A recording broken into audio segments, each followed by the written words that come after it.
Hello brain lovers, Gregory here from the Brain Academy. It's been a full year since I started my YouTube journey with this brain vlog. And so we have a double celebration. As a year ago I started on my birthday, and so inevitably it means... Look at those wrinkles. It's my birthday again!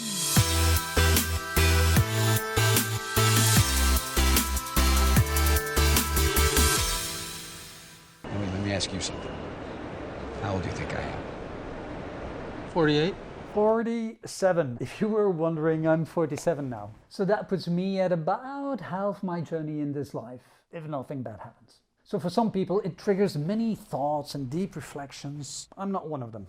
I like getting older. I really do. I tease my wife and tell her she's so lucky because I'm getting into my George Clooney years. But seriously, in a world obsessed with eternal youth, I really enjoy getting older. I don't get why people get upset about their age. For me, it's been wonderful.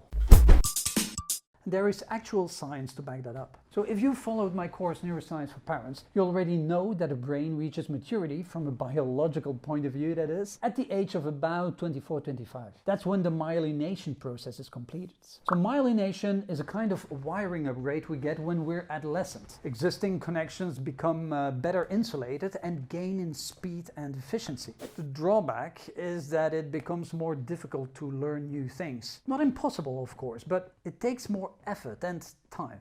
1, 2, 3, 4, 5.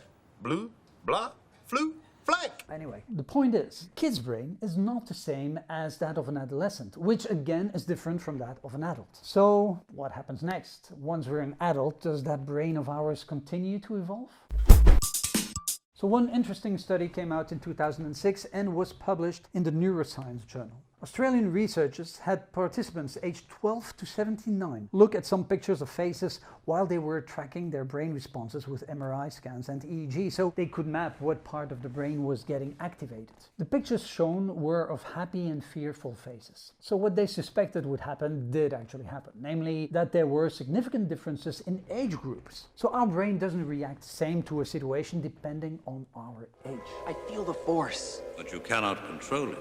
There were two regions in particular which stood out. First, the amygdala. The amygdala is the center for fear and anger in our brain. This is a dangerous time for you, when you will be tempted by the dark side of the Force. And this is interesting. The older we get, between our middle years and older years, the less reactive the amygdala becomes. We don't get triggered as easily anymore, we're not as jumpy. But also there's the prefrontal cortex, the medial prefrontal cortex, which is in charge of planning and judgment. Well, this part of our brain, on the contrary, gets more activated during that same period. So the activity of the amygdala goes down and the activity of the prefrontal cortex goes up. Concretely, this means we become less neurotic, more able to control our fears. Please, not panic. We become more emotionally stable. It's been widely reported, and it's a consistent finding, that people report that they focus more on the quality of life as they age.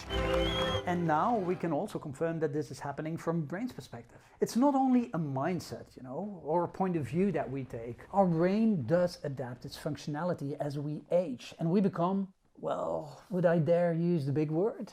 Happier?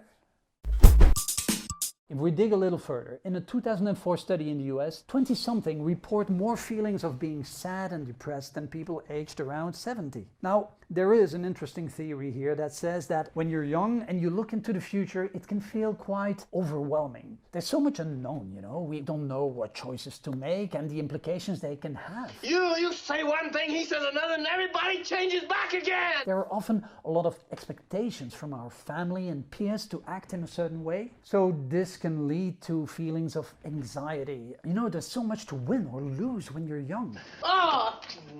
But when you age, the more you've made your life choices and you have experience and you've built up your life, well, there's less unknown, there's less uncertainty. The big choices are actually behind you, most of them at least, like marriage and children and career choices. It's now time to make the best of it. Spend quality time with your loved ones. Watch your children grow and try to help them, to guide them in life. I want to give you this knowledge. I want to take care of you. I want to make sure that all the shit that happened to me doesn't happen to you. So for your career as well, you can specialize in whatever is your field of expertise, or you can get promoted. Very often it gets quite interesting and fulfilling. So life becomes better, richer, more interesting. There's less unknown and there's less risk involved in the choices you make. Unless you get a midlife crisis, of course. 1970 Pontiac Firebird, the car I've always wanted, and now I have it. I rule! That's the subject of another vlog. So do you love or hate your birthdays? Comment below. And don't forget to like and subscribe. We have new episodes of this vlog coming out every week. But if you want the real deal, you go to brainacademy.com. You join our 300,000 students and start using your brain better. Brain out. Sharpen your mind.